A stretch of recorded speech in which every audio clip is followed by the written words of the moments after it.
I never thought my peaceful farm would turn into a war zone until my HOA decided to flood my land with raw sewage and laugh in my face. They thought I would just accept the stench and destruction, but they had no idea who they were messing with. When they ruined my crops, I spent weeks crafting the perfect revenge, and when the time came, I made sure their fancy HOA office drowned in something even filthier than what they sent my way. Welcome to my channel. If you love HOA revenge stories, hit subscribe. For more insane tales, the first sign that something was wrong came in the form of a smell thick and putrid drifting into my kitchen. Just as I was pouring my morning coffee, at first, I thought maybe one of my goats had gotten into something rotten, but as I stepped outside, my stomach turned. A thick, bubbling sludge was spreading across my fields, winding through my crops like some nightmarish river. The air was thick with the stench of human waste. My boots squelched as I stepped forward, eyes wide in horror. This wasn't just some plumbing issue or a backed-up septic tank. This was raw sewage spewing from an overflowing pipe that I had never seen before. My land, my farm, my livelihood was drowning in filth. I stumbled back, covering my mouth as I gagged. This had to be a mistake. Maybe a county pipeline had burst or some contractor had screwed up. But then across the road, standing on the pristine grass of the HOA's private clubhouse lawn, I saw a group of people. Watching among them was none other than Greg Pearson, the HOA president, sipping his coffee as if he were admiring a sunrise. Next to him, HOA treasurer Lisa Hampton covered her nose, laughing at something Greg had said. Rage bubbled inside me as I marched toward them. What the hell is this? I shouted, waving a hand at the toxic swamp engulfing my farm. Greg turned to me, eyebrows raised, as if I were some unexpected guest at a party. "Oh, morning, Jake," he said smoothly, taking another sip of his coffee. "Looks like you've got a bit of a mess there." A bit of a mess. My entire lower field was submerged in reeking, disease-ridden water. "This is sewage, Greg. This didn't come from my land. Where is it coming from?" Greg exchanged glances with Lisa, who smirked and shrugged. "Probably just some old pipes acting up," he said. "You know, these rural plumbing systems are a bit unreliable. Guess you should have thought about that before buying land so close to our development." His words hit me like a slap. "This is coming from you, isn't it?" I took another step forward, fist clenching at my sides. "You're dumping waste onto my property," Lisa scoffed. "Oh, don't be so dramatic. The HOA recently made some adjustments to our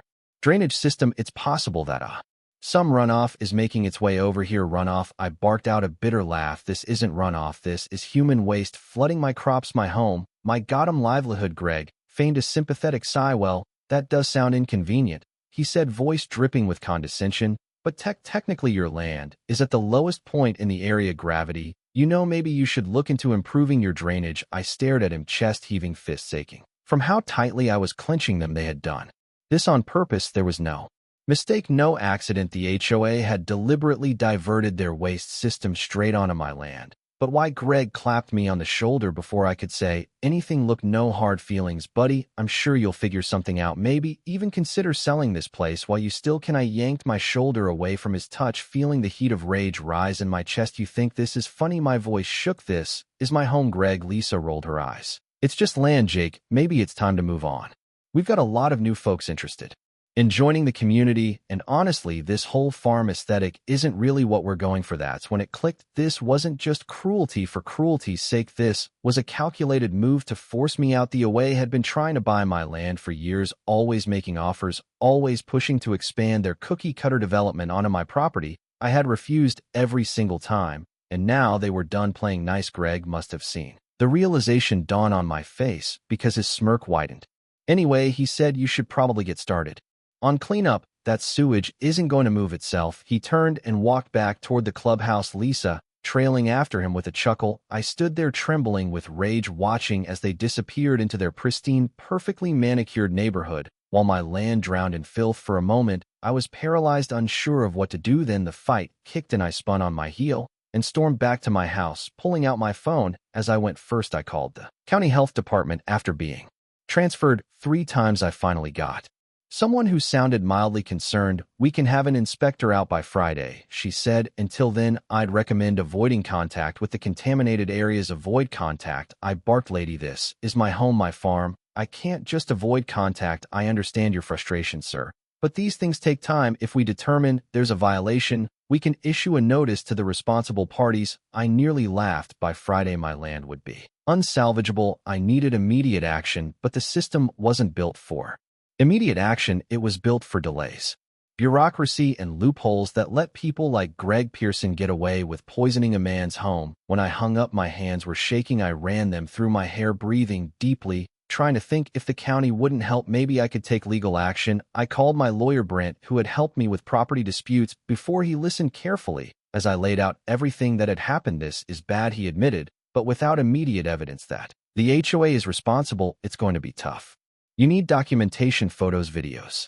Anything that can prove they're the source. That was something I could do. I grabbed my phone and ran back outside, snapping pictures of the sewage, the flooded crops, the way the waste was pooling in my lower fields. Then I followed the flow upstream past the fence separating my land from the HOA's to where I saw a thick rusted pipe sticking out from the ground near their community clubhouse. It was still spewing waste, gurgling like some monstrous drain from hell. I recorded everything, zooming in on the pipe, following the stream of filth as it slithered down the slope and onto my land. Greg and Lisa had known exactly what they were doing. I clenched my phone so tightly I thought it might crack. This wasn't over. They wanted to play dirty. Fine, I could play dirtier. The next morning, I woke up to an official HOA violation notice nailed to my front door. Hazardous environmental conditions, immediate remediation required. Failure to comply will result in fines of $500 per day. I clenched my fist, barely able to contain my rage. The audacity of these people. They flood my farm with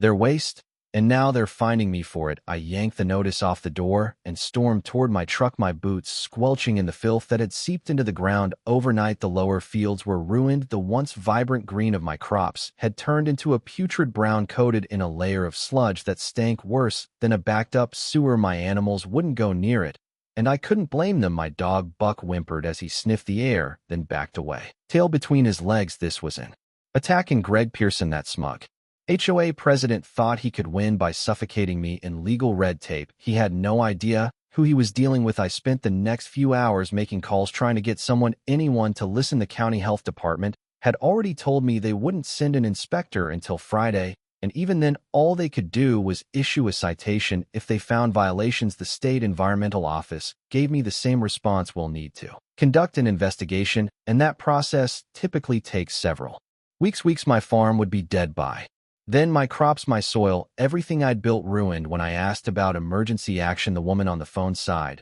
We don't have jurisdiction to intervene unless it's proven to be a direct environmental hazard to public health. I wanted to scream. I needed this to be handled now. Then came the final straw. My neighbor Tom called. Jake, you seen the HOA newsletter today? I hadn't. I was too busy dealing with the destruction. Check your email, Tom said, his voice grim. I pulled out my phone and opened the link. There it was, plain as day. The HOA had sent a mass email to the entire neighborhood claiming that the sewage flooding my land was due to faulty infrastructure on private property. They had the gall to tell the neighborhood that I had failed to maintain my own septic system and that the resulting contamination was a hazard to the community. My jaw locked, my grip on the phone turned my knuckles white. At the bottom of the email, it stated that the HOA was exploring options to ensure the land is properly rehabilitated and that any property deemed a health risk could be condemned for the safety of the community. That was their play. They weren't just trying to find me into compliance. They were trying to steal my land. If they could get it declared an environmental hazard, they could force me out.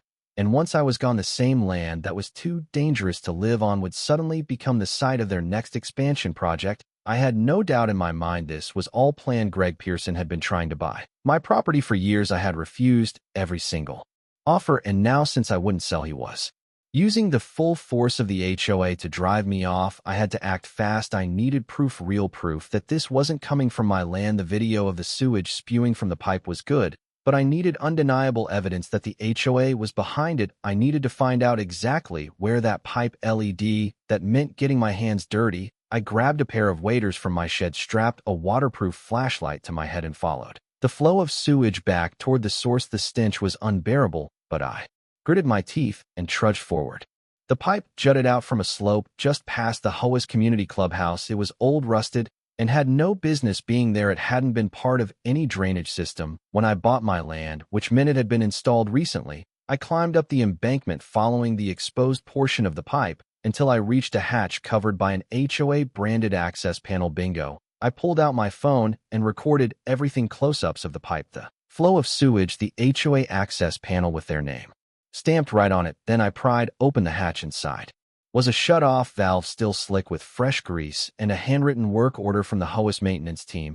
It explicitly detailed a plan to reroute waste flow away from HOA property and into the adjacent land, my land. I felt my stomach churn with rage. They hadn't just accidentally sent sewage my way, they had planned it. I took dozens of photos, backing them up immediately onto multiple devices. Now I had them. That night I called Brent, my lawyer, and told him everything. I emailed him the pictures, the videos, the work order. This is good, he said. Really good, but we need to move carefully. He explained that while this evidence would absolutely hold up in court, legal action would take time I didn't have then. He paused. Wait, HOA board members are elected, right? I frowned. Yeah. So what? He chuckled. Jake, if this goes to court, their legal fund is going to come straight out of HOA member dues. Do you really think the neighborhood is going to be thrilled about paying to defend Greg and his buddies once they find out they've been dumping waste onto your land? He was right. I needed to hit them where it hurt. If I could get the rest of the homeowners to turn against Greg and his cronies, the entire HOA would implode. I stayed up late that night crafting an email. I attached every photo, video, and document I had and sent it to every single homeowner in the neighborhood. I titled it "What Your HOA Doesn't Want You to Know, Proof of Illegal Sewage Dumping." Then I took it a step further. I printed out physical copies, drove around before sunrise, and stuffed them in every single mailbox. By the time the sun was up, the neighborhood was on fire. My phone buzzed nonstop, calls, texts, emails. People were pissed. And just like I'd hoped, they weren't pissed at me, they were pissed at Greg. At the next HOA meeting, I watched with satisfaction as Greg tried to maintain his usual smug confidence, but sweat beat at his forehead as the room exploded with angry homeowners. You lied to us, one woman screamed. You said his land was the problem, but this says you caused it. An older man shouted. Greg fumbled for words, trying to deny it, but the proof was right there in black and white. His own board members turned on him. Lisa Hampton, the treasurer, threw up her hands. I had no idea about any of this, she shrieked. You've been keeping things from us, Greg. For the first time, I saw panic in his eyes. He realized he was losing control, and I was just getting started. Greg Pearson was losing control, and he knew it. The HOA meeting had turned into a riot of shouting homeowners, demanding answers, waving copies of the emails and documents I had exposed. His usual smug confidence was cracking under the pressure, but I wasn't done, not by a long shot. I sat back, arms crossed, watching as he stammered through excuses. This is all being taken out of context, Greg insisted, his face turning red as he tried to talk over the crowd.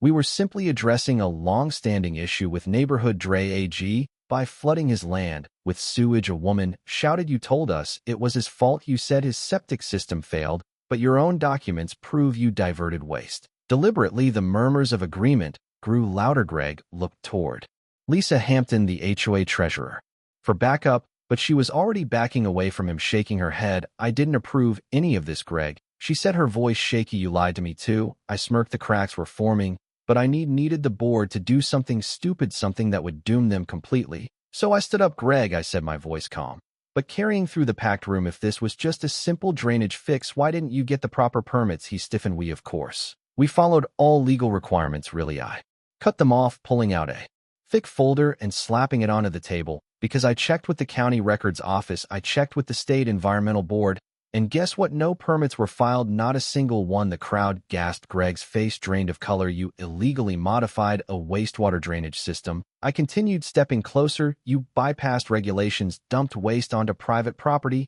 and then tried to cover it up by blaming me. That's a felony, Greg. Silence for the first time since this nightmare started.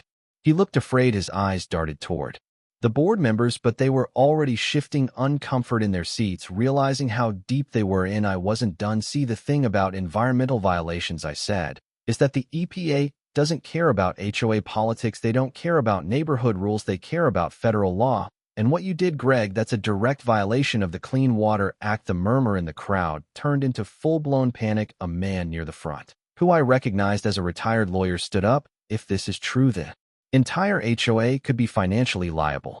Greg spun toward him. Let's not jump to conclusions. The lawyer shot back. You diverted sewage onto private land, falsified claims about the source, and failed to file permits. That's a lawsuit waiting to happen. Greg's mask finally cracked. His composure shattered as he slammed his hands on the table. Enough, he barked. This meeting is over. The board will handle this internally. He turned toward the other board members. Executive session. Now, Lisa, still looking pale, nodded and quickly followed him into the HOA office at the back of the building. One by one, the rest of the board members shuffled in behind them, leaving the residents outside with me. Exactly what I wanted. I turned to face the crowd. "Let me guess," I said loud enough for everyone to hear. "They're about to discuss legal action against me." A few people nodded. "That's what they do," one man muttered. "They get caught doing something shady, and suddenly the people calling them out are the problem." "Right," I said, "which is why I need witnesses." I held up my phone. I recorded everything that just happened.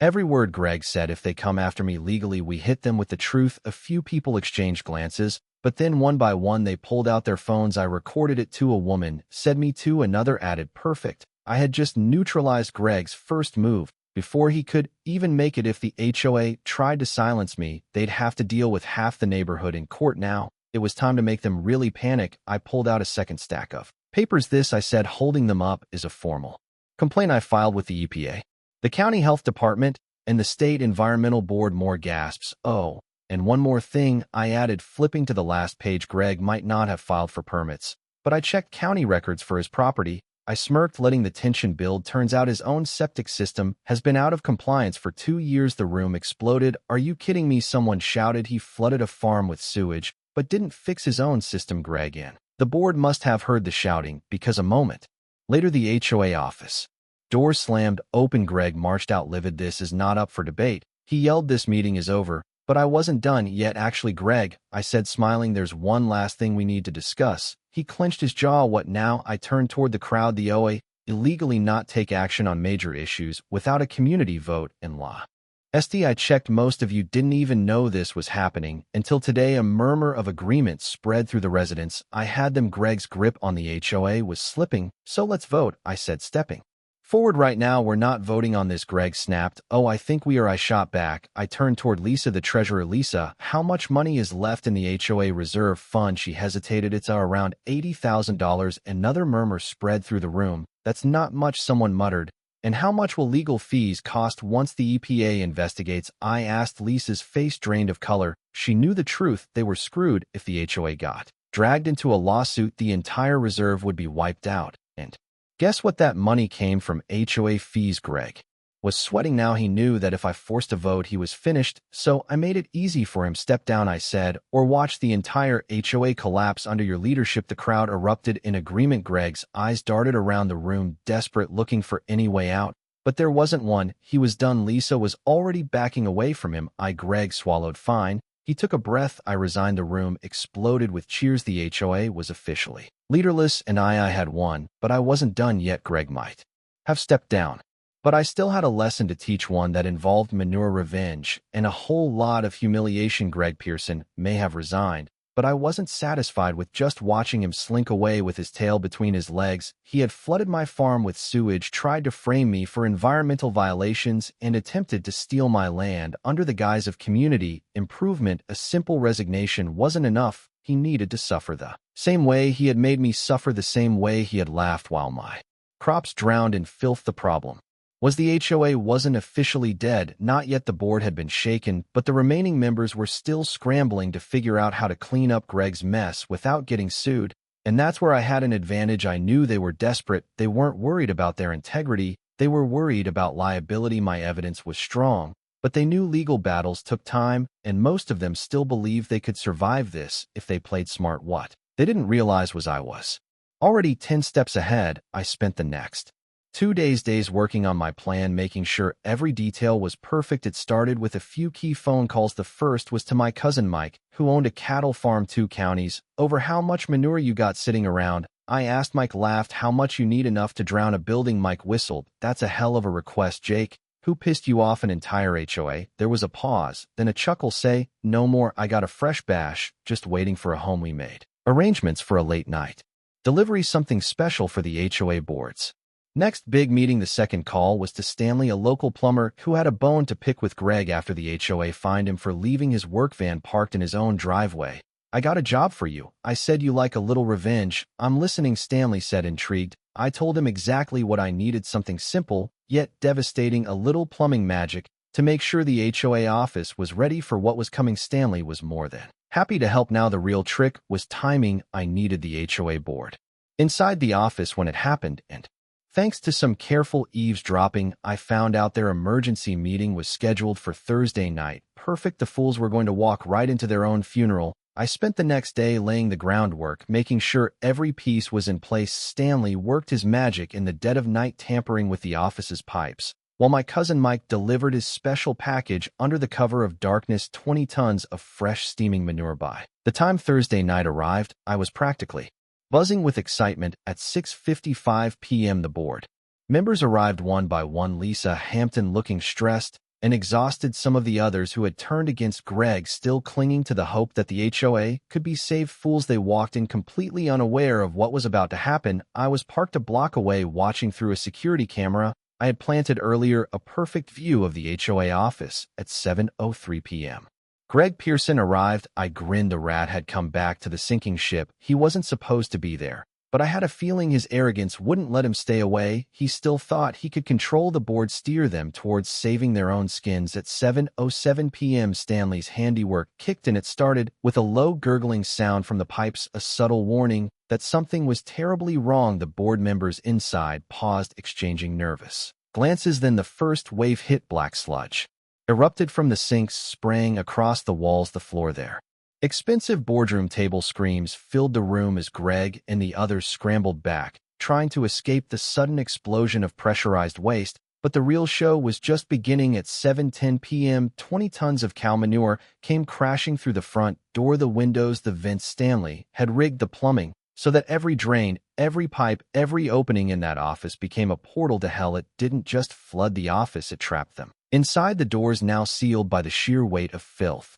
wouldn't budge. I had effectively turned the entire HOA office into a septic tomb. The camera feed shook from the force of the impact as the entire room was swallowed in brown sludge. The board members were screaming, gagging, slipping over each other, desperately trying to claw their way toward any exit. Greg was the first to fall, his expensive loafers sucked into the knee muck, his perfectly pressed suit ruined. Lisa was next, her screams turning into gagging wretches as she disappeared beneath the waves. The others were just as helpless, sinking, flailing, fighting against the unrelenting tide of waste. And me, I watched from my truck, sipping a beer, smiling like a man who had just won the lottery. The CODA came at 7:15 p.m. when the fire alarm activated, automatically locking the building's doors. Due to the emergency, the stench sensors triggered the building's ventilation system, meaning every ounce of that smell was now circulating through the vents, ensuring the HOA office would forever smell like a barnyard. Exploded inside it. I let them suffer for 15 minutes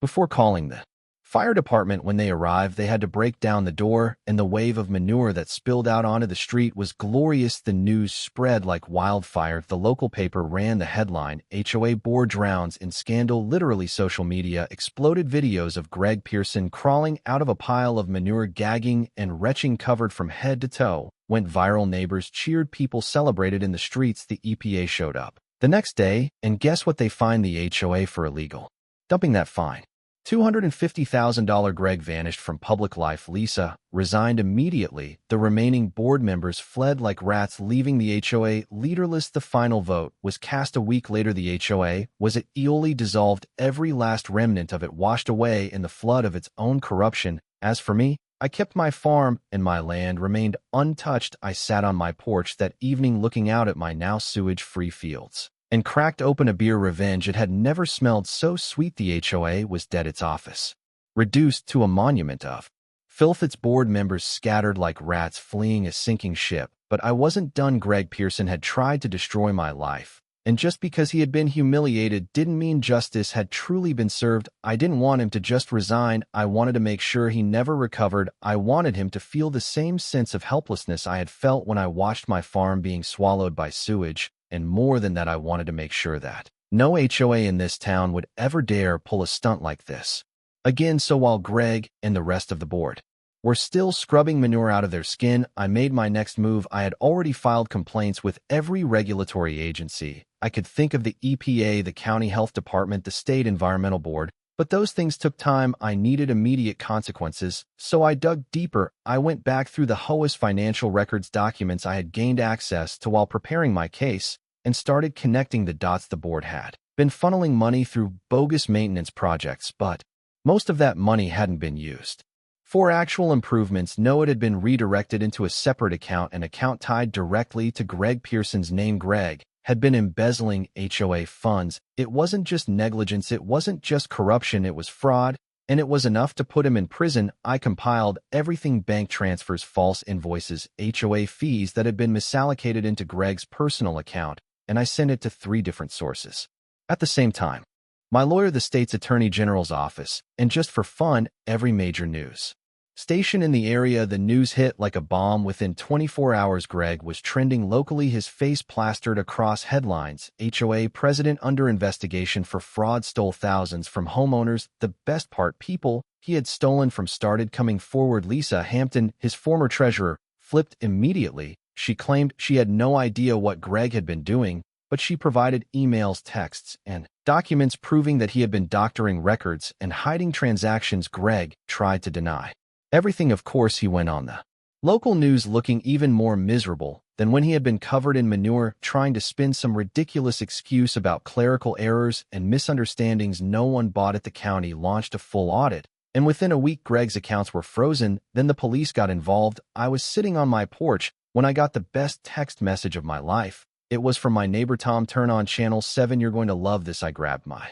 remote, flipped to the news, and there it was, live footage of Greg Pearson being let out of his house in handcuffs. I had done it. I leaned back in my chair, beer in hand, as the camera zoomed in on Greg's face, his once arrogant smirk replaced by pure abject horror. The reporters were ripping him apart, talking about the fraud charges, the sewage scandal, the fact that the HOA was now completely dissolved, and every homeowner had voted to never allow one again. But it got better. Greg had bought his house using HOA-backed loans that were now under investigation. When the HOA collapsed, so did his financial safety net, and within a month his house was foreclosed. The last I ever saw of Greg Pearson was his bloated, pathetic face on a news clip, pushing a half-broken shopping cart filled with his belongings out of his once pristine home. He lost everything, and me, I was just getting started with the HOA gone. My farm was safe, but I wasn't about to let the county forget what had happened. I used the momentum from Greg's downfall to push for new local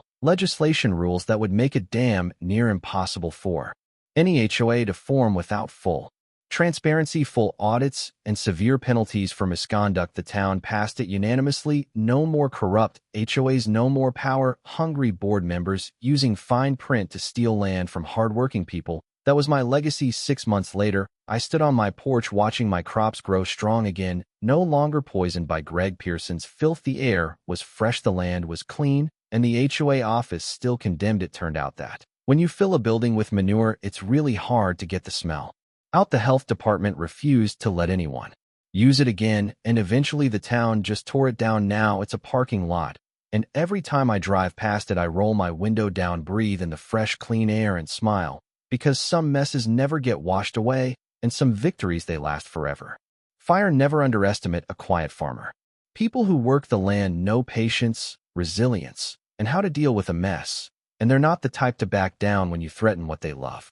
Pile of poo. When someone dumps garbage on your life, literally or metaphorically, don't just clean it up, trace it back to the source. Then expose it with everything you've got. Sunlight is the best disinfectant. Balance scale. Fight smart, not loud. The system may not move fast, but receipts, records, and facts are still your best weapon. Paper trails win wars.